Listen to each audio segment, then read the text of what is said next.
When we start to talk about dosage and we start to talk about the treatment itself through this oral mechanism of supplementation, what does that start to look like for the average patient? We understand everyone's unique, but let's say an average patient going on this. Yeah, it's 1 cap a day. A capsule is 100 milligrams of the ThaenaBiotic powder. Um, and it's so fascinating. This has been some of the most fascinating, science because we have really discrete people who are responders, meaning they take this for a week or a month and they have really strong improvement in a variety of symptoms. And other patients, it's more subtle. And in a month, they think, yeah, I think it helped me. And then they go off of it and they're like, that was definitely helping me. And then they stay on it for, the average is a 3 to 6, kind of 9 months is the longer end of protocols. And then people will often switch from taking it every day to using it as needed, depending what they're using it for.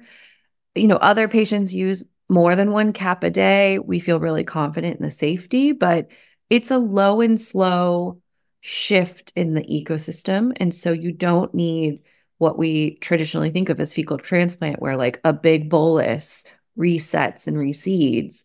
It's more of a gentle nudge, which is really nice because as a clinician, there's very minimal side effects. And it's worst case scenario, people don't have, they feel like it didn't really do much, which is why we offer a money back guarantee, because we're learning and collecting data and looking at launching an app so we can have patient reported data so we can continue to learn, essentially what this entirely new realm of postbiotics are helping people with, which is super cool. From what you've seen and heard from clinicians out there, what type of patients are going on this symptomology condition wise, knowing we can't get into some direct conditions that it's treating for, but just in general terms? Yeah, I think my paradigm and where I go back to is this a good fit for a patient?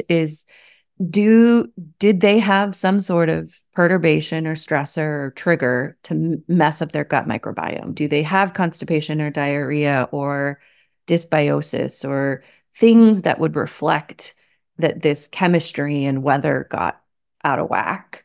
Um, and then is this something that's contributing to their symptom picture? And if so, let's give it a shot. And what's really cool is, you know, I mean, we know antibiotics mess us up. We know stress or chronic disease can all throw us out of whack.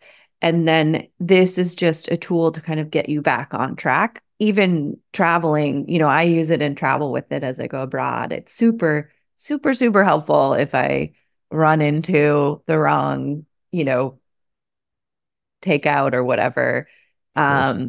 And so I always approach, we don't know who it exactly works for the best, but if the underlying issue is acute-ish or even long-term dysbiosis that could use a shift, that's a Mhm. good starting point. Even if the goal is to improve sleep or fatigue or things like that, if there's an underlying dysbiosis, this is a tool for that. And what about relatively healthy people that are looking to prevent GI Yeah. symptoms or have minor symptoms, let's Yeah. say? So the data we have is that this is a super potent antioxidant, and it's Mm, really interesting. We ran an assay in C. elegans, which are like a model system for longevity, and it actually outperformed rapamycin and resveratrol in making the worms wiggle longer, faster, their health span. And so, we have stress, oxidative stress from exercise and other things. Interestingly, some of these postbiotics are in topicals because they reduce skin antioxidants. And so I think if you're looking to explore ways to support your gut microbiome in periods of stress that aren't antibiotics or other things, but they're maybe running really long distances or workouts or other forms of stressors that are more to build health and longevity, I think this is another place where you might see benefit. We haven't done research or looked at that in the same way. We don't have the same kind of cohort of anecdotes, But that's another place where I think it's super interesting and worth a shot, especially because if you're running a marathon or you're lifting weights or you're doing high intensity exercise, it'd be really easy to measure if you feel like this is having an impact or not. And as far as, let's say, some anecdotal results that you've seen, maybe some cases that stick out to you, what have people been really experiencing that they, shared aside from just symptomology relief of some, GI, the frequency of going and utilizing the bathroom, things like that. What are you seeing? Yeah. I um I mean, yeah, the stories are really fascinating. I'm always hesitant to imply this is a miracle cure because I think we have to take everything with a grain of salt. But, Sure. you know, one of the things I've been most surprised by, if you were to say, what do you think this is going to help with? I'd be like, well, constipation, diarrhea, or, not even acute disease related constipation, diarrhea, just transient, you don't poop every day. But when people start to say, "Hey, this is really helping me with my sleep, my Mm. insomnia," that kind of blew my mind. I'm not going to lie. I was like, "What?"